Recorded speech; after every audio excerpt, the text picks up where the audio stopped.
and locally, both the mayor and the city council and your planning commissioners and your neighborhood councils, you have the power to let them know how you feel about these things. The city has some discretion on SB 1818. It can make it more difficult for developers to avail themselves of these exceedances or less difficult. And my argument to the city council members has been, make it more difficult. Why would you want to allow somebody on Ventura Boulevard, who is adjacent to an R1 single-family house behind Ventura Boulevard, why would you want to make it easy for them to increase the height of their building by 50% more than the law allows? Why not make them jump through every hoop that the law allows you to make them jump through? Why would you take, if I'm the guy who lives behind that property, why would you take away my value, my property value, so that you can increase his property value? That's what this is. It's a zero-sum game, virtually, where you're exchanging values with a stroke of the pen. If Richard is my neighbor on Ventura Boulevard and I'm the single-family home behind, and Richard just gets to double his density or increase it by 50%, and it takes away my sun access, and I have a solar roof, you've just destroyed my value, and by the way, the investor's my solar roof, so that he can have more value. And what is the great public purpose and the great public policy that is served by this? There's been no discussion. There's really been no debate in City Hall about this. It's all been under the radar screen.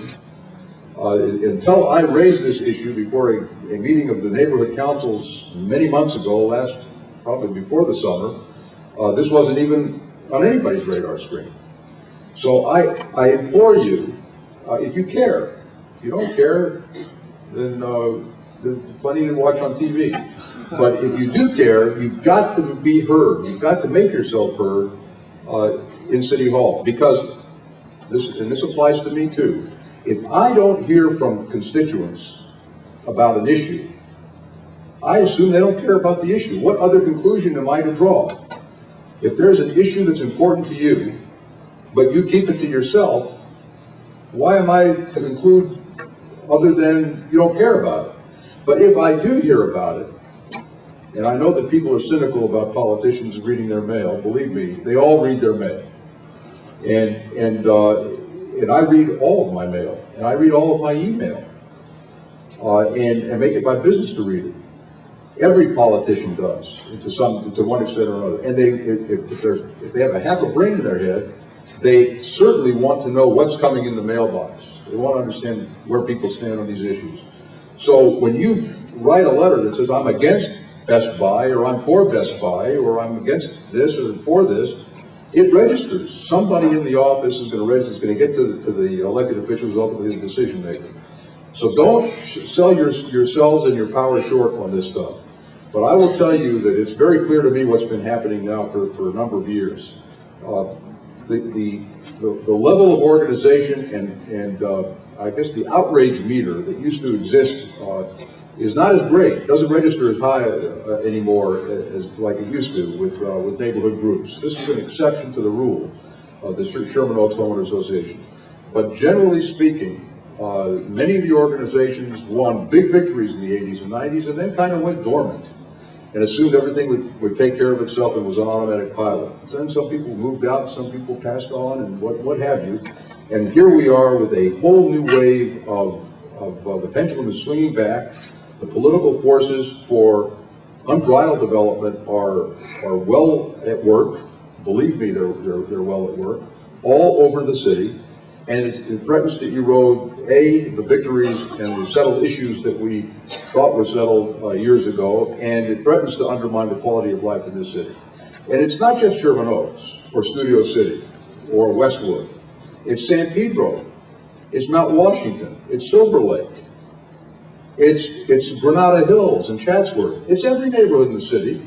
It doesn't matter where you are. Everything is relative, and everybody cares about their quality of life. I will tell you the great story, and if I ever write a book, it'll be one of the top stories, because it was right during the Prop U campaign in 1986. It was the summer of '86, and our family went to the Grand Canyon at the Monument Valley near the Four Corners area where Utah, Colorado, Arizona, and New Mexico meet. And there's this little town in northeast Arizona, which is the last town you come to before you go down into Monument Valley.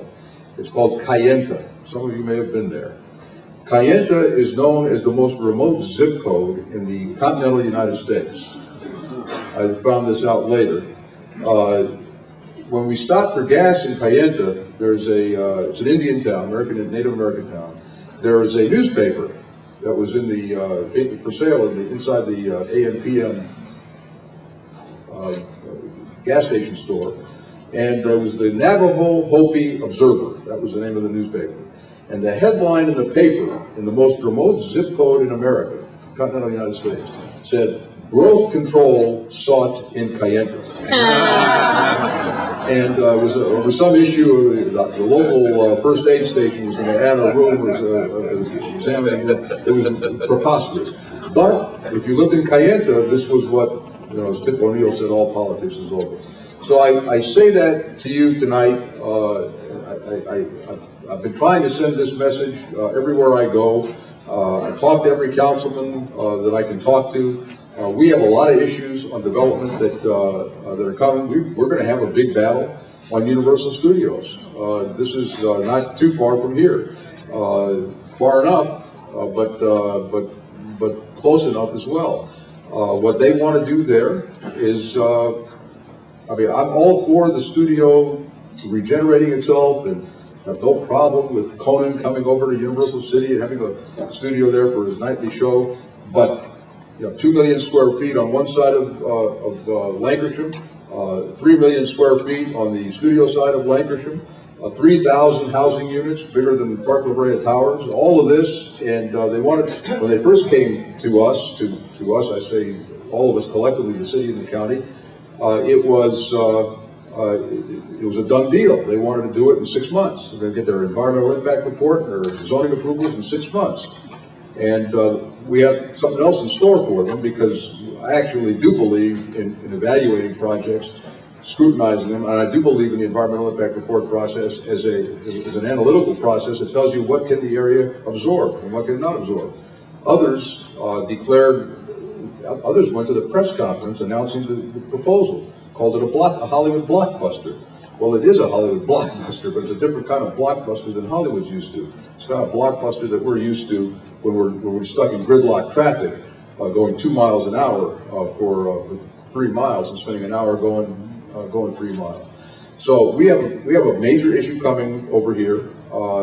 It involves the city, it involves the county, it involves the MTA, and I've been engaged in extensive discussions on the MTA piece, the MTA site, to number one, downsize their expectations, which we've done. I'm not satisfied that we got where we wanted to go, but we've downsized their expectations and to apportion the development rights, not in the traditional way of square footage, but as we did in the mid to late 70s in Century City, one of the great plans that ever got developed in the city, where we apportioned development rights based on trip generation. So you can, if you want to build a morgue, you can build a big morgue.